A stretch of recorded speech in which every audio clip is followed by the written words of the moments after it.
আমরা অনেকে মনে করি ভোর রাতে আমরা যখন সাহারি খাইতে উঠি, সাহারি খাওয়ার পর আমাদের মুখে রোজার নিয়ত করা লাগে। এটা আমরা অনেকে এখনো মনে করি। নাওয়াইতু আন আসুমা গাদান, এরপরে কি মিন শাহরি রমাদান। দেখছেন সবার পড়া পড়া মুখস্থ, মাশাআল্লাহ। মাসনুন দোয়ার কথা যদি জিজ্ঞাসা করি তাহলে অনেকেই বলতে পারবেন না, কিন্তু যে দোয়ার কোনো ভিত্তি কোরআন হাদিসে কোথাও নাই, ওইটা সবার মুখস্থ। নকলটা সবার মুখস্থ, আসলটার খবর নাই।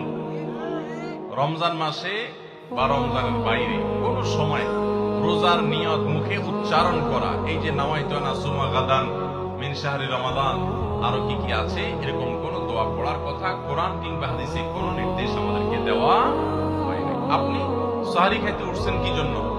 রোজা রাখার জন্য। রমজান রোজা রাখার উদ্দেশ্যে সাহারি খাইতে উঠছেন, বাস এটাই নিয়ত। নিয়ত মানে মনের উদ্দেশ্য।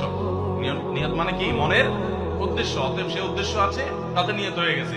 মুখের নিয়ত করাটাকে যারা জরুরি বা আবশ্যক মনে করেন তারা অবশ্যই ভুলের মধ্যে আছেন, এবং এটাকে জরুরি আবশ্যক মানানোর কারণে বেদাত হতে পারে, বরং গুনাহ হতে পারে। রমাদান কেন্দ্রিক একটা ছোট ভুল বলা যেতে পারে যে এই মুখে নাওয়াইতু আন আসুমা দোয়া পড়াটাকে আমরা জরুরি মনে করি। অনেক ক্যালেন্ডারিতে যে দেখবেন এরকম রমজানের ক্যালেন্ডার, ইফতার সাহারির ক্যালেন্ডার, ওখানে দেখবেন এরকম দোয়া দেওয়া আছে। এই দোয়ার কোনো ভিত্তি কোরআন অথবা হাদিসে নাই। নকল জিনিস বোঝার একটা সহজ পদ্ধতি বলি। এই যে দোয়া আছে নাওয়াইতু আন আসুমা গাদান, এই দোয়ার শেষে হাদিসের কিতাবের নাম, বইয়ের নাম, হাদিস নম্বর, কোন রেফারেন্স দেখবেন না। বুঝতে পেরেছেন?